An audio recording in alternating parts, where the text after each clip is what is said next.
5 potret Rahajang Widyaswari, anak pertama Cahyokumolo, tetap modis meski beranak dua. Potret Rahajang Widyaswari, putri pertama Menteri Pendayagunaan Aparatur Negara Reformasi Birokrasi Cahyokumolo. Diketahui, Rahajang Widyaswari merupakan anak sulung Cahyokumolo. Diketahui, Rahajang Widyaswari berprofesi sebagai dokter gigi umum. Rahajang disebut berparas cantik meski sudah memiliki 2 orang anak. Ayah Rahajang, Cahyokumolo, meninggal dunia di Rumah Sakit Abdi Waluyo pada Jumat 1 Juli 2022.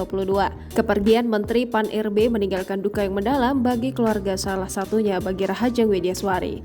Berikut potret-potret Rahajang Widyaswari, anak pertama Cahyokumolo. Beranak 2. Pakai pakaian dinas.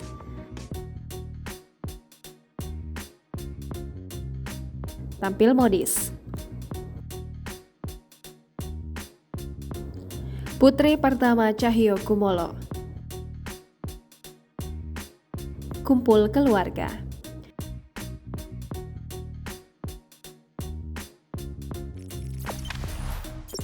Jangan lupa subscribe, share, komen, dan like ya.